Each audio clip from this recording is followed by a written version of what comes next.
c'est une façon de raccorder avec la dernière conversation. Je vais vous lire quelques lignes de Jean-Christophe Bailly, d'un texte qu'il a écrit sur la banlieue qui s'appelle Pas loin d'Arcueil. Voilà.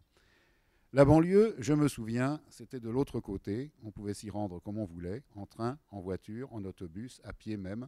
Mais c'était de l'autre côté, et c'est toujours là-bas, ailleurs, et c'est toujours le moins lointain de tous les ailleurs, et le plus facile de tous les voyages. Mais c'est ailleurs, et c'est un voyage. Quand on n'y vit pas, quand on n'y est pas né, quand au contraire on vit à l'intérieur du cercle, à l'intérieur de la double enceinte du boulevard des Maréchaux et de l'autoroute périphérique. Longtemps, j'ai vécu juste au bord, à quelques pas, près d'une porte, et l'espace urbain avait beau déjà s'en aller un peu, et les cafés être assidûment fréquentés par ceux de l'autre côté, c'était quand même à l'intérieur. Il l'a expliqué la dernière fois, Jean-Christophe, à quel point il est un homme de Paris. Et pour que les choses soient claires, je suis pas pareil, je n'ai jamais pu franchir le périphérique, sauf pour aller dans des villes encore plus grandes que Paris. Mais par contre, il a expliqué à quel point il avait arpenté la banlieue et quelle fascination, quelle curiosité insatiable elle avait pu déclencher chez lui. Alors, vous êtes une historienne d'un genre un peu rare, puisque l'histoire de la banlieue, ça ne fait pas des kilomètres de noms d'historiens. Il y en a très peu, surtout la banlieue parisienne. Évidemment, à l'échelle de la planète, c'est tout à fait la même chose. Et j'ai même regardé non seulement vos livres, mais la plupart des livres qui peuvent avoir un intérêt historique sur la banlieue, ils sont tous de la fin des années 80 pour la plupart. Il n'y en a pratiquement pas dans l'antérieur. En vous lisant, à la différence de ce que je lis là dans le texte de Jean-Christophe, je n'ai pas trouvé d'éléments autobiographiques. Et finalement, je vous imaginais né à Bobigny, dans une famille de militants communistes, voire résistants de la dernière guerre, ayant passé par les jeunesses communistes, ayant découvert dans les années 60 que ce n'était pas uniquement ça la vie, selon son origine, etc. Voilà, j'ai imagé comme ça. Alors, ce que je voudrais savoir, c'est, vous êtes né en banlieue, vous avez un rapport, pourquoi Bobigny, d'ailleurs, qui est le sujet de votre thèse? Alors, oui, je suis née en banlieue, mais pas à Bobigny, à Montmorency. Je vais vous décevoir. Ah, c'est pas le même genre de banlieue, c'est pas le même non? genre de banlieue. Donc, effectivement, je suis née en banlieue. Je suis née en banlieue. Alors, si on commence par les aspects autobiographiques, ce que je n'avais pas prévu, et c'est vrai que j'ai compris assez tard que le fait d'être né en banlieue avait sans doute joué un certain rôle dans le choix des sujets, comme d'ailleurs pour la plupart de mes collègues, surtout pour les contemporanéistes, avait sans doute joué un rôle dans le choix de mes sujets de recherche. Donc, 2 mots sur mon autobiographie, mais pas plus. Donc, je suis née à Montmorency. J'étais une banlieusarde, mais de la vallée de Montmorency, dans les années 50-60. Je peux même vous confier que j'étais gardée par mes grands-parents qui vivaient dans un pavillon loucheur et qui élevaient des poulets. Donc, c'était la banlieue des années 50. Bon, je passe sur les détails. Et quand je suis arrivée à Paris, en Hippocagne, au lycée Fénelon, c'était pas la même ambiance. J'ai compris que je rentrais dans un autre monde. Je l'ai perçu, j'ai compris après. C'était un autre monde. C'était un autre monde. Et à l'époque, aller de Montmorency au lycée Fénelon, on se plaint beaucoup des transports en commun d'aujourd'hui, mais c'était une expédition. Surtout regagner Montmorency. Montmorency reste encore ce qu'on peut appeler une banlieue bourgeoise, sur le flanc des coteaux de la forêt de Montmorency. Et c'est resté une banlieue bourgeoise parce qu'elle est extrêmement mal desservie par les transports en commun. Les édiles de Montmorency ayant toujours repoussé le RER, le train de banlieue, etc. Donc quand vous arrivez à la gare d'Enghien, pour atteindre Montmorency, il faut prendre un bus. C'est une expédition. Donc, j'ai senti très tôt que je pénétrais un autre monde intellectuel. En plus, j'étais en Hippocagne dans les années autour de 68, donc je découvrais le monde, les intellectuels, etc. Bon, mettons ça de côté. Ensuite, j'ai été militante communiste, effectivement, dans ma jeunesse, et donc ça a orienté mes premières recherches. Mais à l'époque, on ne faisait pas d'histoire urbaine, on ne faisait pas d'histoire de la banlieue. Et moi, je viens de l'histoire du PC. Je viens de l'histoire de l'implantation du PC, qui était ce qui se faisait au centre d'histoire sociale dont on parlait tout à l'heure, que j'ai dirigé, qui était l'ancien centre d'histoire du syndicalisme de Jean Métron, qui était d'abord un centre d'histoire du mouvement ouvrier. Donc c'est là que j'ai commencé à faire mon DEA à l'époque, qui portait sur l'implantation du Parti communiste à Bobigny. C'est-à-dire... Qu'est-ce qui vous avait amené directement à faire à appliquer votre militantisme à une trajectoire d'historienne? Ben, on était tous un peu comme ça à l'époque. Ah ouais. On était tous un peu comme ça. Donc j'ai commencé à travailler sur l'implantation du PC à Bobigny, ce qui consistait à compter les voix aux élections, retrouver les militants, retrouver les élus, faire la biographie de Jean-Marie Clamamuche, le maire de Bobigny, etc., etc. Et bon, dans un centre d'histoire du syndicalisme où tout le monde faisait à peu près ça. Il y a des dizaines et des quarantaines de maîtrises de l'époque, qui sont d'ailleurs un trésor, sur l'implantation ou de la SFIO ou du PC à Bagneux, etc., etc. Et c'était une époque bénie où les doctorants étaient laissés libres comme l'air. Il n'y avait pas de séminaire, il n'y avait rien du tout. On se débrouillait dans les archives. Et je me suis rendu compte très rapidement que ce qui m'intéressait, c'était au moins autant le territoire de Bobigny, ce qui s'était passé du point de vue de l'urbanisation, surtout dans les années 30. C'est là que j'ai découvert les lotissements, les pavillons. Alors, c'est peut-être lié au fait que j'étais une enfant des pavillons. Et donc, j'ai glissé insensiblement, en changeant d'archive, j'ai glissé d'un travail qui était à l'époque classique sur l'implantation des partis du mouvement ouvrier dans la ceinture rouge, à une étude qui se voulait une étude urbaine. Et c'est comme ça que j'ai glissé de l'un à l'autre. Et je dois dire qu'à l'époque, j'étais quand même assez seule. Et en plus, en travaillant sur ce thème, j'ai découvert un thème qui était à l'époque complètement oublié, qui était le thème de la banlieue rouge, de la ceinture rouge. Donc je me suis aussi intéressée à l'histoire des représentations. Vous dites que c'était oublié à cette époque-là, dans les années 60, l'idée de la ceinture rouge? C'était oublié par les chercheurs. Personne ne s'y intéressait. Personne pas, ne s'y intéressait. Oublié par l'opinion publique. Par l'opinion publique, je dirais que le thème restait dans la mémoire, mais le thème n'était plus réactivé de façon active. Même le PC lui-même n'emploie plus ou très peu le thème de la banlieue rouge, je dirais, après les années de guerre froide. Après les années de l'expansion, le PC adopte un autre discours, qui est plutôt un discours gestionnaire, techniciste, et il cesse de valoriser ce qu'il a valorisé des années 30 aux années 50. Mais vous appelez ça d'ailleurs une histoire spatialisée du politique. En fait, c'est à ça que vous êtes conceptuellement parvenu en aiguillant vers l'espace. Exactement. Je me suis dit que ce qui avait, non pas de plus intéressant, mais d'au moins aussi intéressant, c'était d'étudier les populations. Or, les Balbiniens dans les années 30, c'est une banlieue extraordinairement misérable. Hein. Il y a des photos, des cartes postales de Bobigny dans les années 30.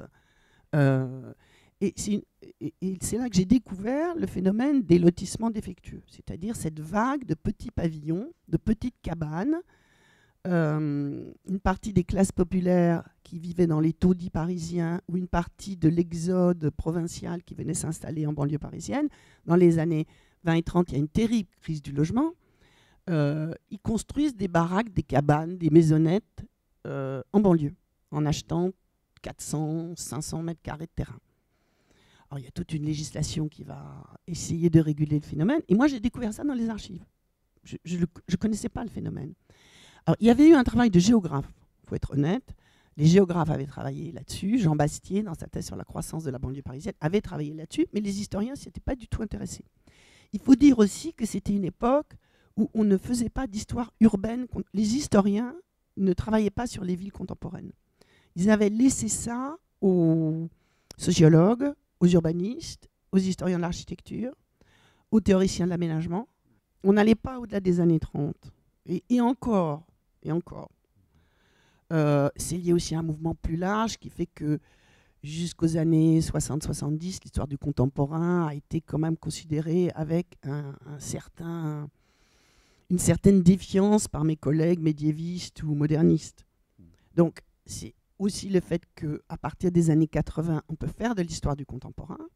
Le laboratoire qui s'appelle l'IHTP, l'Institut d'histoire du temps présent au CNRS, a permis aux historiens professionnels de faire de l'histoire du contemporain sur des archives contemporaines sans être considérés comme des journalistes, ce qui était à l'époque l'insulte suprême.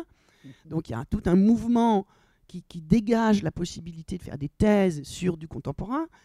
Et le contemporain, c'était les années 50-60.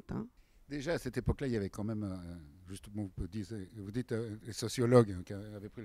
Mais pas n'importe quel sociologue. Henri Lefebvre, c'était quelque chose qui devait être un point de repère tout à fait important pour les gens qui s'intéressaient au contemporain, en particulier à la question urbaine, parce que lui, à partir d'une position philosophique et sociologique, a très nettement posé l'importance de l'espace, et pas seulement des manières de vivre ensemble. Alors, c'est ce que je disais tout à l'heure, les sociologues... La génération de sociologues, il y avait des générations entières de sociologues qui avaient travaillé sur la ville. Chombardelot dans les années 50, les gens autour d'Henri Lefebvre au centre de sociologie urbaine, les marxistes, Topalov, etc. Même il y a eu des élèves de Bourdieu. Mais il faut... Il n'y a pas de lien avec les historiens. Voilà, c'est ce que vous me l'enlevez de la bouche. Vous n'imaginez pas le cloisonnement disciplinaire, qui était quand même très fort. Et donc, ce n'est pas parce que les sociologues faisaient leurs enquêtes, etc., avec leurs méthodes, mais les historiens travaillaient autrement à partir de leurs archives. Je ne dis pas qu'on ne lisait pas les sociologues, mais les sociologues ne nous donnaient pas vraiment de clés pour faire des travaux historiques. Je n'ai pas pu lire votre thèse là, sur Bobigny, mais par contre, je connais votre travail depuis cette publication-là, qui est de très proche de la publication de votre thèse d'ailleurs. Et vous faites un long texte où vous parlez de Bobigny et de la banlieue rouge. Ce qui est normal puisque c'est le thème de ce numéro spécial d'Autrement. Ce qui apparaît là-dedans et dans ce que vous dites, c'est l'importance de diversifier complètement le corpus de recherche pour faire de l'histoire urbaine, c'est-à-dire de travailler beaucoup sur les représentations aussi, et pas seulement sur les questions d'espace ou même les questions politiques et le lien qu'il peut y avoir entre questions d'espace et questions politiques. Justement, ce lien-là, pour l'explorer, le problème de représentation, vous l'avancez très vite et d'ailleurs vous convoquez là-dedans des spécialistes du cinéma, de la photographie, de la littérature, etc. Comment vous en êtes venu à ça? C'est carrément dans les archives que la littérature, Céline et René Fallet sont venus s'immiscer? Je dirais que c'est particulièrement important s'agissant de la banlieue parisienne. Parce que la banlieue parisienne, elle a été... on reviendra peut-être après sur le mot banlieue, sur est-ce qu'il faut le garder, quand est-ce qu'il apparaît, etc. Mais c'est largement une construction historique et une construction due en partie à un ensemble de représentations.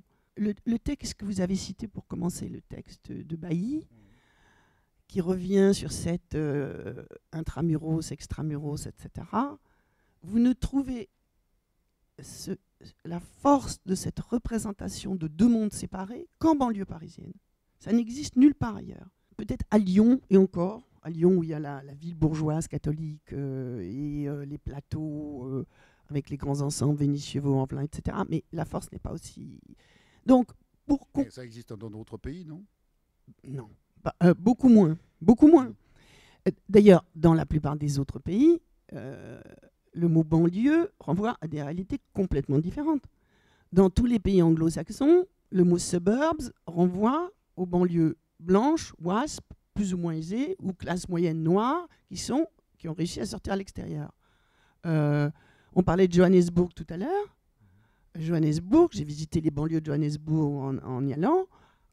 Les banlieues blanches, barricadées, des gated cities pour fuir les quartiers noirs à l'intérieur. Alors il y a aussi des townships, il y a aussi Soweto, etc. Mais j'ai découvert, j'ai été frappé par, etc. Le fait que le thème de la banlieue parisienne était lié en grande partie à une histoire longue des représentations. Et le PC a eu une espèce de génie qui était de reprendre ça dans les années 30, dans les années 20 et 30, en disant oui, la banlieue existe, oui, elle est stigmatisée, et c'est nous qui allons la défendre, c'est nous qui allons la représenter, la révolution va partir de la banlieue, etc. Et justement, vous expliquez très bien l'importance du Parti communiste pour fabriquer une société. C'est-à-dire que l'abondance de la vie associative, la naissance même d'un esprit municipal, comme ça, d'une sorte d'excroissance du rôle du maire, qui est plus qu'ailleurs et avant. Hein. C'est à l'origine justement d'une sorte de projet de société. C'est en banlieue qu'on invente du projet de société. Ça ne veut pas dire qu'on y vit forcément mieux qu'à l'intérieur de la ville-centre, c'est pas ça. Mais on met devant les yeux, et aussi possible, on les met en état de projet, des populations entières dans la banlieue. Et ça, c'est quelque chose qui n'est pas forcément propre à Paris, puisque si on regarde la politique des EFE dans la même époque, autour de Vienne, c'est aussi un projet de société. On essaye de fabriquer des lieux de vie qui fassent envie, comme des modèles d'une mieux vivre ensemble. Alors, c'est tout à fait vrai, mais il faut dire deux choses. Le PC a repris quelque chose qui existait déjà, qui était le socialisme municipal. Il ne l'a pas inventé. Hein. Les premières municipalités socialistes inventent, plus ou moins laborieusement avant 14 et de façon extrêmement dynamique dans l'entre-deux-guerres, ce qu'on appelle le socialisme municipal. C'est-à-dire offrir à la population sur le territoire communal des HBM, des habitations à bon marché, des dispensaires, des écoles de plein air pour les enfants, faire régner l'hygiénisme, faire sortir les enfants des taudis. Bon. Le PC a repris sans le dire, parce que théoriquement, idéologiquement, ce n'était pas possible de le dire, sans le dire ce modèle, et il l'a poussé à des conséquences un peu extrêmes. On peut presque dire que dans une municipalité communiste dans les années 30-50, les habitants sont pris en charge, on dirait from womb to tomb, du berceau à la tombe. C'est-à-dire qu'ils sont encadrés enfants par les colonies de vacances. Il y a des pupilles, il y a des colonies de vacances, il y a des choses pour les jeunes, il y a des choses pour les jeunes filles, il y a des choses pour les femmes, l'UFF, l'Union des femmes françaises, il y a des choses pour les vieux, parce qu'à l'époque on dit les vieux, on n'euphémise pas, il y a des choses pour les boulistes, je cite de mémoire, hein, mais à Bobigny, il y avait les boulistes, les pêcheurs à la ligne, dans le canal de l'Ourcq, le sport, la FSJT, grosse fédération de sport communiste, plus le lien avec les syndicats. Donc, il y a un réseau associatif qui va connaître un formidable succès parce qu'auparavant, il y avait à peu près rien. Les prolos qui débarquent pour construire leur maisonnette à Bobigny, à Drancy, à Stein, à La Courneuve, ils construisent leur maisonnette dans d'anciens champs maraîchers ou d'anciennes carrières ou des fonds inondables ou à Goussainville, très bel exemple, dans la plaine de France, dans la céréale et dans la betterave. Ils se retrouvent à des kilomètres de la gare, à des kilomètres du vieux village d'Île-de-France, et le PC va avoir une espèce de génie de comprendre ce qui est en train de se passer, et de le comprendre parce que les militants sont des habitants des lotissements. Il n'y a pas du tout de coupure entre un parti qui serait extérieur et une population. Et ils vont inventer un mode de vie, effectivement, une sociabilité populaire, ouvrière, avec un fort projet de société, avec même un projet internationaliste. Et ça va durer, des années 25-30 aux années 80-90. Et vous appelez comme ça une sorte de banlieue-providence, comme on dit, l'État-providence. Mais parce que les services municipaux, alors dans la mesure, on est quand même dans des périodes d'avant la décentralisation, donc les municipalités sont quand même sous la tutelle du préfet, ils ne font pas n'importe quoi. Enfin, je ne dis pas que depuis la décentralisation, ils font n'importe quoi, mais ils ont quand même beaucoup plus de pouvoir. Parce qu'à l'époque, ils sont quand même très contrôlés par le préfet. D'ailleurs, quand les communistes prennent la municipalité de Bobigny en 25, ils sont très, très bolcheviques et très, très radicaux. Alors déjà, il y a des femmes sur les listes. Donc, ils ont élu des femmes, ce qui est impossible, puisqu'elles ne votent pas, elles ne sont pas éligibles. Donc déjà, le préfet dit, ça n'est pas possible, on ne peut pas élire, il ne peut pas y avoir des femmes conseillers municipaux. Bon, donc, mais il y a des photos officielles où il y a des femmes au conseil municipal. Et ensuite, lors d'une des premières séances des délibérations du conseil municipal, ils proclament qu'ils sont un soviet. Ils proclament qu'ils sont un soviet, donc le préfet de la Seine dit non, ça n'est pas possible, vous ne pouvez pas vous transformer en soviet. Il y a des textes officiels administratifs, vous n'avez pas le droit d'être un soviet. C'est quand même il y a assez un texte extraordinaire. c'est dans les archives, les registres de délibération du conseil municipal de Bobigny en 25, ils se transforment en soviet. Alors évidemment, ils savent très bien qu'on ne va pas les laisser se transformer en soviet. Bon, après, ils vont changer, ils vont être plus gestionnaires, mais ils ont les maires communistes, c'est pour ça qu'ils ont été élus et réélus pendant 50 ans. Ils ont su jouer avec la tutelle préfectorale, montrer qu'ils étaient d'excellents gestionnaires et utiliser tout ce qui était en leur pouvoir pour favoriser les familles, les jeunes, les enfants, faire payer de la taxe professionnelle aux entreprises, etc., etc. Alors évidemment, quand le système éclate, ça pose problème. Parmi les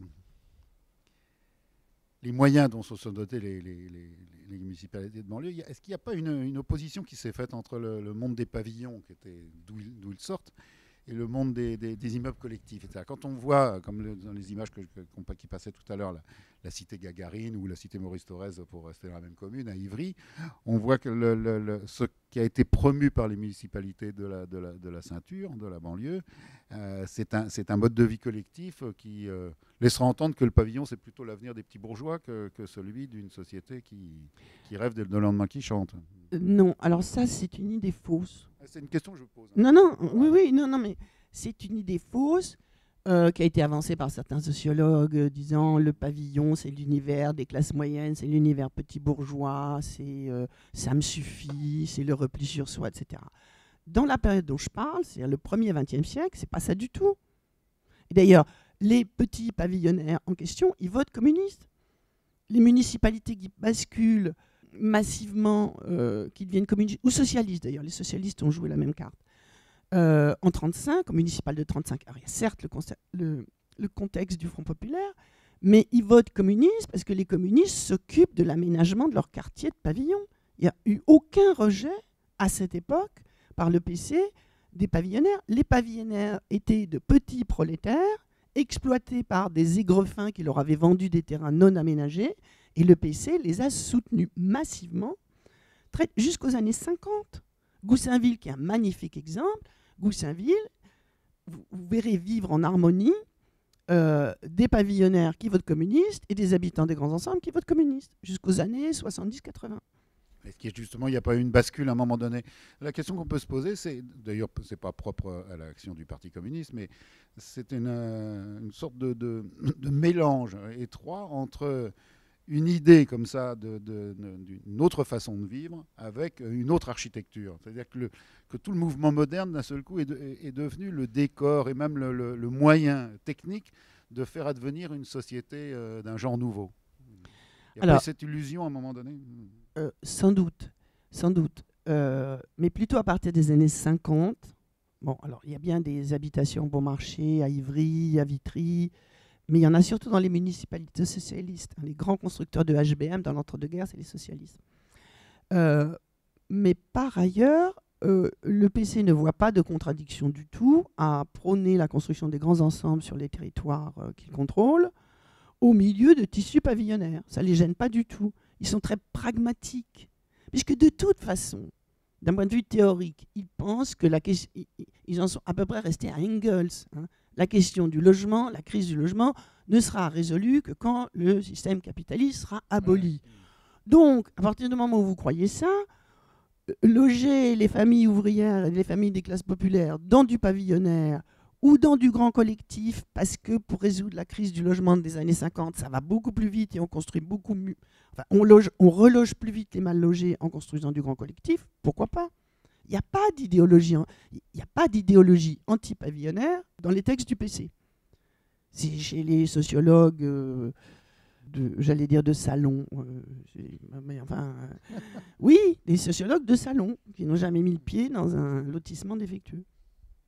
Vous insistez aussi sur toute cette période-là pour une raison qui, pour ceux qui ne le savent pas, est un peu surprenante, c'est que énormément de savoir s'est accumulé dans l'entre-deux-guerres, de savoir gérer. Vous dites que c'était très bon gestionnaires, les maires de banlieue. mais aussi de savoir négocier. Vous dites une chose qu'on a tendance à ne pas croire aujourd'hui, à savoir que l'État jacobin, en fait, n'était pas un État brutal et tyrannique comme on pouvait le supposer, mais un État qui passait son temps à négocier avec des instances locales. Alors, vous pouvez en dire un peu plus là-dessus, puis voir de quelle manière ça pourrait servir de leçon, et peut-être pourquoi on a oublié tout ça d'ailleurs. C'est un peu mystérieux. Pourquoi on oublie, je ne sais pas. Mais on a une vision très caricaturale de la gestion de l'administration des territoires urbains, en disant la décentralisation a tout résolu. Avant, ils n'avaient aucun pouvoir, ils étaient sous la tutelle du préfet, etc.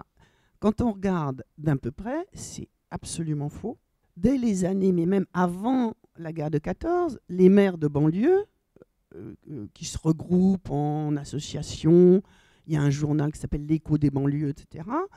Dans les années 30 et dans les années 50-60, il n'y a pas que les communistes, hein, les radicaux, les socialistes ont été tout à fait capables de négocier avec l'État, avec les préfets, de s'organiser en intercommunalité.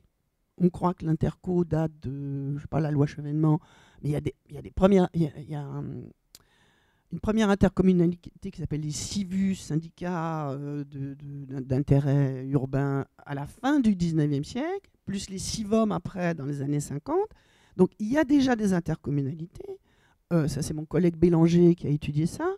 Il y a des intercommunalités pour les pompes funèbres, pour l'électricité, pour le gaz, pour tout un tas de choses. Donc les maires ne sont pas du tout vissés au pied de leur clocher à attendre les ordres du préfet. Ils sont extrêmement dynamiques. Ils s'unissent entre eux. Ils forment d'ailleurs des lobbies puissants qui négocient avec l'État. Et il y a un magnifique exemple de ces négociations avec l'État auquel on ne penserait pas. C'est quand la réforme départementale de 1964 entre en œuvre en 1968, quand la Seine et la Seine-et-Oise sont remplacées par l'actuel découpage départemental, avec le projet de cantonner les communistes en Seine-Saint-Denis. Alors, ils n'ont pas été cantonnés en Seine-Saint-Denis puisqu'ils ont eu aussi le Val-de-Marne. On a étudié les rapports entre le président du Conseil général du Val-de-Marne, Georges Valbon, et les préfets successifs envoyés par le général de Gaulle. Ça se passait très bien. C'était deux gestionnaires techniciens qui travaillaient ensemble, la main dans la main, pour faire naître le nouveau département. Et je pense qu'il en allait de même, je connais moins bien le cas, mais il en allait de même dans le Val-de-Marne. Ils ont travaillé avec les gaullistes à mettre en place les nouveaux départements de la région parisienne. Les villes nouvelles, par exemple, au début, ils poussent des hurlements. La plupart des maires poussent des hurlements en disant non, on n'en veut pas, ça va confisquer l'indépendance municipale, etc., etc. Et puis finalement, ils s'adaptent. Et ils mettent, alors c'est plutôt des socialistes, mais ils se font élire maire des nouvelles communautés issues des villes nouvelles. Sur le terrain, c'est des gens très pragmatiques, très techniciens. Si je vous pose la question, j'insiste là-dessus parce qu'on peut se demander à vous lire si le Grand Paris n'existe pas depuis longtemps sans qu'on le sache. Vous signalez même André Morizet qui dans l'entre-deux-guerres, évoque même le mot Grand Paris et essaye d'en promouvoir la mise en place. Oui, il échoue. Oui. Ce serait d'ailleurs, j'aimerais bien comprendre pourquoi il échoue d'ailleurs. Quel est l'obstacle principal à cette proposition qui n'était pas franchement idéologique, qui était assez pragmatique d'ailleurs. Mais en fait, le Grand Paris, en plus ou moins tel qu'on va le reconstituer si la loi sur Paris Métropole, elle est votée la loi, mais enfin, il y a une mission de préfiguration, je ne sais pas exactement ce qui va en sortir. Mais quand on regarde, il n'y a pas encore les décrets d'application. Voilà. Mais quand on regarde sur Internet les quelques cartes qui nous montrent ce que sera le territoire de ce futur Grand Paris, si j'ai bien compris, c'est Paris, les départements de la petite couronne et les communes dans les communes limitrophes à ce périmètre-là. Dans les communautés d'agglo. Bon. À condition qu'elles soient en accord avec leur communauté d'agglo. Oui. Or, cette carte correspond à peu près à la carte de l'ancien département de la Seine. Et l'ancien département de la Seine avait un conseil général de la Seine, élu au suffrage universel, qui gérait une agglomération qui était Paris et les 80 communes de banlieue. Donc le Conseil général de la Seine a joué le rôle d'un organisme démocratique élu qui gérait le Grand Paris. C'est le Conseil général de la Seine qui construit les HBM, qui construit enfin indirectement, il délègue à son office, qui surveille les intercommunalités dont je vous parlais. Donc le Grand Paris, il a existé. Alors on ne l'appelait pas comme ça, mais il y a eu une institution élue qui gérait, en plus avec des gens comme Maurice Hélier, Morizet, etc., qui étaient des gens extrêmement en pointe, extrêmement dynamiques, qui voulaient que ce Conseil général joue un rôle dans l'urbanisme et dans l'aménagement, et dans la production de logements sociaux, etc., etc. Le problème, c'est qu'on a cassé ça en disant, on a cassé ça en 1964 pour découper, suivant le découpage départemental qu'on connaît aujourd'hui. Et là, il n'y a plus de... Alors, il y a des conseils généraux, mais des conseils généraux qui représentent chacun un des départements. Et donc, tout se passe comme si on était en train d'essayer de reconstituer l'ancienne Seine. Est-ce que c'est une perspective qui vous semble logique et allant dans le bon sens pour avoir une chance de gouverner un Paris à l'échelle d'une métropole internationale, même, on peut appeler ça comme ça, le diktat qui emmène vers la naissance d'un Grand Paris, c'est un état des lieux international. C'est la compétition des grandes villes, c'est la nécessité de franchir un seuil, de travailler à bonne échelle, comme l'a dit Delanoë quand il a lancé cette histoire de Paris Métropole. Je ne sais pas si ça va marcher et je ne prévois pas l'avenir. J'étudie le passé. À l'évidence, le Grand Paris va se faire sous une forme ou sous une autre, sous une forme institutionnelle ou sous une autre. D'ailleurs, il existe déjà dans les faits, il existe déjà dans les territoires. Et le texte que vous citiez de Bailly est un peu un texte qui renvoie à un état ancien des lieux, à un état périmé, obsolète.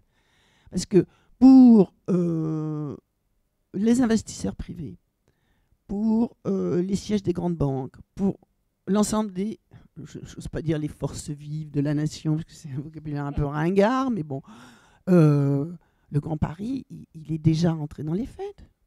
Où s'installent les sièges des grandes banques de l'AFNOR, en Plaine-Saint-Denis. Et pour eux, la barrière du périphérique, elle n'existe plus. Les grands projets actuels de rénovation des quartiers du nord-est parisien, ils se font en liaison avec les communes limitrophes. Où est-ce qu'on va mettre les grands campus du plan université 2000, 3000, je ne sais plus. Non, du Grand Emprunt, pardon. Du Grand Emprunt, il y a 2 grands campus, Saclay au sud pour les sciences et Aubervilliers, Condorcet pour les sciences humaines et sociales au nord. Donc pour tous les acteurs majeurs de l'aménagement, etc., la barrière administrative et politique, elle n'existe plus. Le problème, c'est le retard du mode de gouvernance, alors qui est lié au goût particulier des décideurs français pour le feuilletage et le millefeuille administratif. Bon, on a quand même créé un nombre de choses hallucinantes. On a créé la Société du Grand Paris, on a créé l'AIGP, l'Atelier international du Grand Paris. En plus, on est en décentralisation avec des communautés d'agglomération. Maintenant, avec les CDT autour des futures gares du Grand Paris, c'est indémêlable. Il y a eu Paris Métropole, il y a eu tout le travail de Pierre Mansart qui a travaillé. Parce qu'en fait, le débat, ce qui est assez curieux, c'est que on supprime le département de la Seine et on cesse complètement de discuter de Paris Métropole, de Grand Paris, etc. Et le débat ressort dans les années 2000. Il y a un trou noir, on n'en parle pas.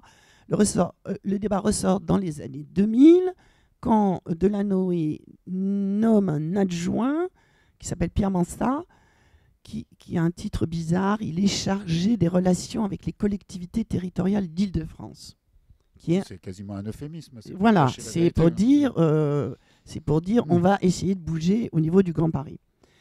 Adjoint qu'il a renouvelé d'ailleurs en 2008, et là il était chargé de Paris Métropole. Parce qu'entre-temps, il avait fabriqué, le dit Pierre Mansart, un un syndicat de communes, y adhéraient des communes qui voulaient bien adhérer ou des communautés d'agglo qui voulaient bien adhérer pour discuter ensemble, etc.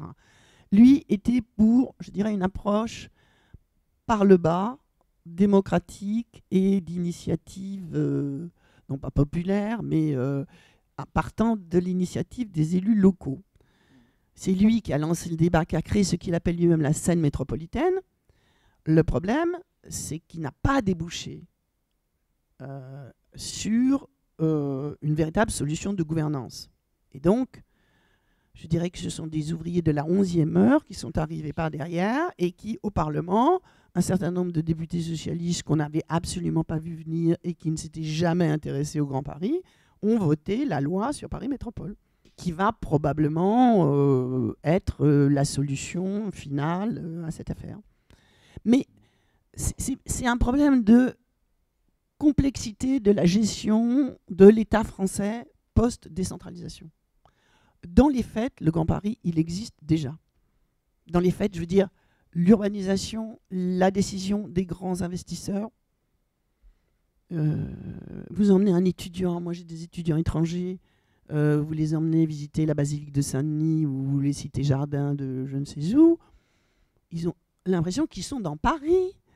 Comme on a l'impression que vous êtes à Londres, vous n'avez jamais l'impression que vous sortez de Londres-ville pour rentrer dans la banlieue. Ah non, là-bas, non, ça n'existe On ne l'a pas du tout. Mm. Ben, vous prenez n'importe quel étranger, sauf si vous lui signalez, là, vous franchissez le périphérique et après, vous n'êtes plus dans Paris.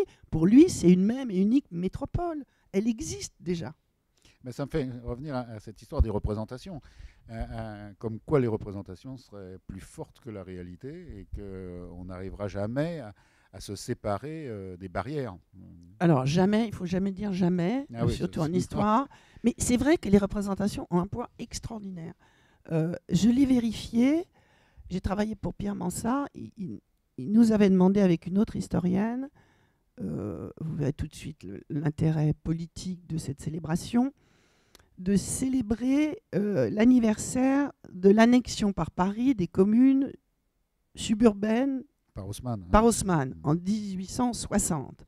Donc en 2010, on nous a demandé de faire des choses historiques autour de cet anniversaire. Très bien, on a fait un colloque, on a fait un livre, on a fait une exposition. C'était passionnant d'ailleurs de reprendre ce dossier de l'annexion des communes suburbaines qui sont devenues, vous le savez, les arrondissements périphériques du 12e au 20e arrondissement. C'est sous Haussmann, ça se passe entre 1859 et 1860. Vous n'imaginez pas la vivacité des querelles qui tournent encore autour de cette affaire. Il y a des maires de banlieue à qui on a pris à l'époque un bout de territoire, que je ne nommerai pas, quand on leur parlait de... On leur parlait de cet anniversaire, ils disaient « Ah non, aujourd'hui, hein, en 2010, ah non, on nous a pris » et un maire de banlieue, il a derrière son bureau la commune entière. Un plan avec le morceau qui a été pris par Paris en 1860. Et je vous passe les problèmes, parce que Mansart était impeccable, on lui avait dit on fait de l'histoire, on dit ce qu'on a envie de dire, etc. Mais généralement, les historiens n'ont pas de problème avec les élus, mais ils ont des problèmes avec les services de com. Les services de com de la municipalité de Paris, il fallait faire des affiches pour annoncer l'exposition, pour annoncer les festivités autour de cet anniversaire. Et avec ma collègue, on avait réfléchi comment on va annoncer ça. On avait dit, c'est agrandir Paris, parce que c'est exactement ça. Agrandir Paris, non. Il n'y en est pas question. Il n'est pas question de mettre des affiches dans Paris, 4x3, marquées agrandir Paris. Même s'il y a 1859, 1860 en dessous. Vous allez mettre construire Paris, faire de la ville. Bon. Et on a refusé de céder en disant c'est agrandir Paris, point. Mais jusqu'au dernier moment, jusqu'à ce que les affiches soient imprimées, il y a eu un bras de fer avec les services de communication, pas avec les élus, qui refusaient absolument qu'il y ait des affiches disant agrandir Paris. Prétexte, les élus des communes suburbaines vont croire qu'on veut de nouveau les annexer. Ce qui est une des fantasmes qui traînent à propos du débat sur le Grand Paris. C'est à la limite du délire, ça, parce que c'est un fantasme Pas du tout. Non, non, non, mais, non, mais infondé. le souvenir, j'ai été tout à fait stupéfaite de voir que l'image de cette annexion, qui est quand même une chose extraordinairement positive, la ville a équipé des communes pauvres, mal desservies, où il n'y avait pas de rue, pas d'école, pas d'hôpitaux. La ville a fait un énorme effort pour faire ce que sont aujourd'hui le 19e, le 20e, le 13e arrondissement, etc. Donc l'image de cette annexion extrêmement positive est restée une image très noire. Les vieux Bellevillois, si tant est que l'espèce en existe encore, vous disent « Ah, mais Belleville, qui n'ont pas connu, hein, qui imaginent une espèce de mythologie du vieux Belleville. Mais est-ce qu'on ne peut pas imaginer justement un agrandissement à la fois symbolique et urbanistique qui ne passe pas par l'agrandissement politique, justement, donc pas par l'annexion? Est-ce qu'il n'y a pas déjà quelque chose qui est en train de se faire de cet ordre? Et à ce moment-là, là, ne serait-ce que par les occasions de franchissement du périphérique, les constructions comme ça, même sur des terrains qui, de l'autre côté du périphérique, appartiennent un peu à Paris aussi dans certains cas. Donc il y a des lieux de soudure. Alors, le problème que ça pose, c'est un fantasme que j'ai entendu plusieurs fois, c'est que c'est l'esprit parisien qui est en train de franchir, à défaut que ce soit la politique parisienne. C'est-à-dire qu'on fait du style de ville parisienne en banlieue. On est en train de grignoter la banlieue et ses qualités urbanistiques, architecturales, d'atmosphère, etc., par du Paris, quoi, du parisien. Est-ce que c'est ça qui est en train de se passer? Est-ce qu'il y a ce fantasme-là qui se généralise, ou est-ce que l'on est déjà passé au-delà de tout ça et qu'on est en train de diffuser Paris dans toute la banlieue? Je crois que tout ça repose sur des perceptions de la ville qui sont largement dépassées. L'esprit parisien, c'est Louis Chevalier. Hein. C'est Louis Chevalier qui écrit l'Assassinat de Paris dans les années 70. Alors, dans les années 70, on peut écrire l'Assassinat de Paris. Le vieux Paris. C'est Léal. C'est Léal, et puis c'est tous les quartiers qu'il avait connus. Le Paris des années 50, le Paris populaire des années 50 qui avait survécu jusqu'aux années 50-60. Et Chevalier pleure sur la disparition de l'esprit parisien. Mais enfin, depuis les années 70, je pense que cet esprit a complètement disparu, parce que Paris a totalement changé. Et d'autre part, je pense que la banlieue Douaneau, la banlieue Willy-Ronis, etc., elle a elle aussi disparu. Paris et la banlieue ont énormément changé depuis les années 70-80, depuis les années de crise.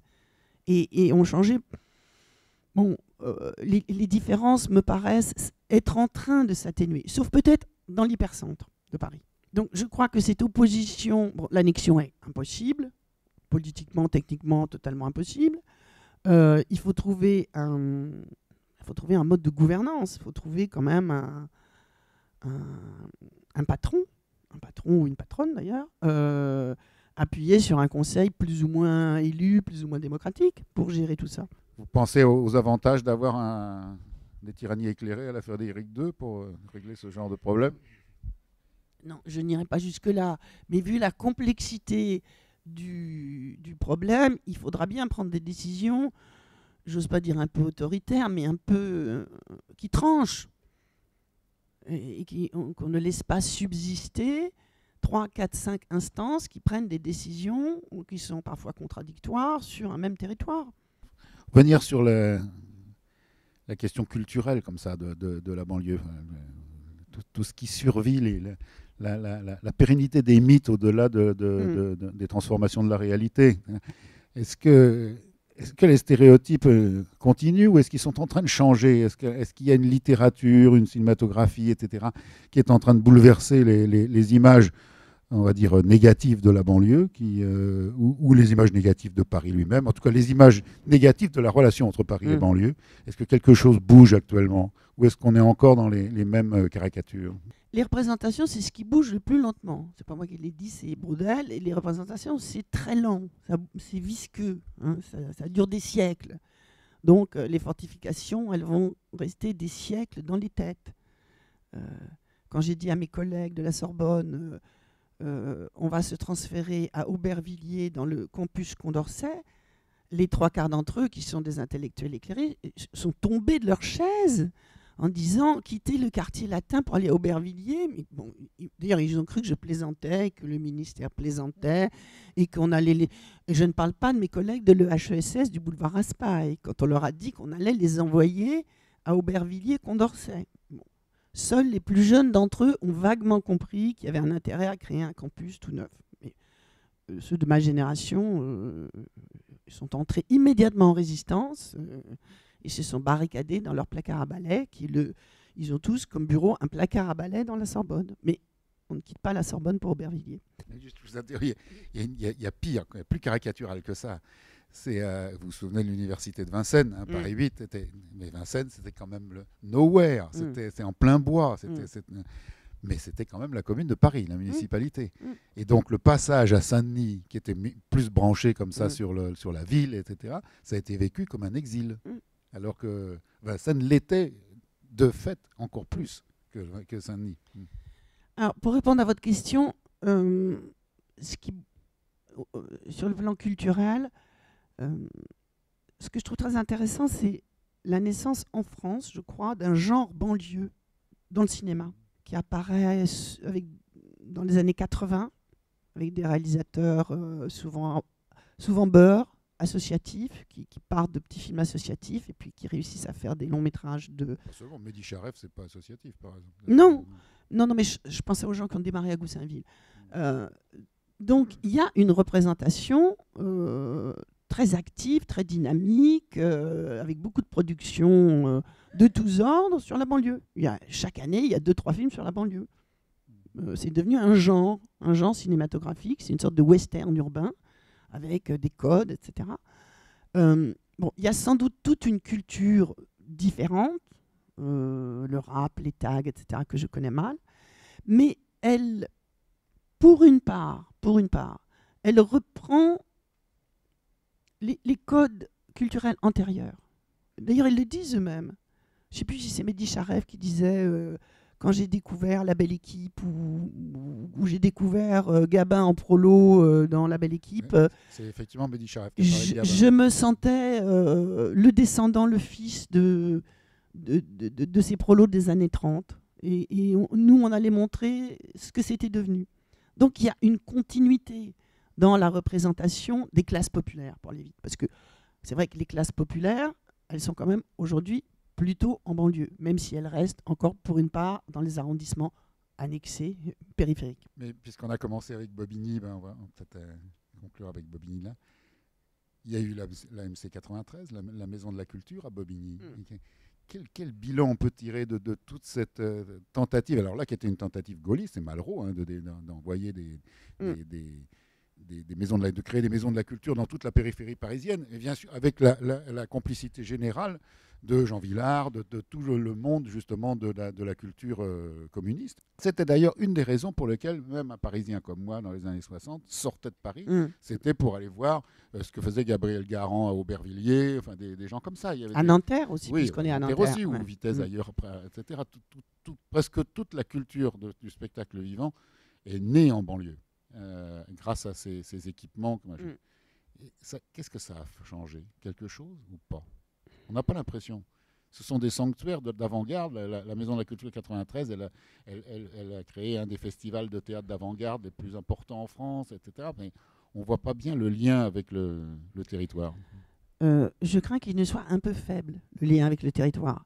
C'est-à-dire que la plupart des maires communistes, Gérard Philippe, Saint-Denis, Nanterre, les Amandiers, la MC 93, Bobigny, la commune Aubervilliers, Ralit, ont joué la carte de l'avant-garde. Ce qu'on peut considérer comme courageux, progressiste. Mais je crains un décalage avec l'attente de leur population, des populations locales. Vous êtes déjà allé à la MC 93 de Bobigny. Vous allez à la MC 93 de Bobigny, vous rentrez dans un parking hyper sécurisé, avec des vigiles à peu près armés, et vous ne pouvez pas sortir avant la fin. Parce qu'il y a des problèmes de sécurité. Donc, faire du théâtre d'avant-garde dans des zones difficiles, pour reprendre les terminologies de la politique de la ville, dans des quartiers prioritaires, c'est devenu, à mon avis, assez compliqué. Et ça a peut-être été une erreur. À Bobigny, dans les années 30, les maires ne faisaient pas de culture d'avant-garde. Ils faisaient des bals prolétariens avec de l'accordéon et le maire communiste dans les années 50, il passait des films de Mickey aux enfants.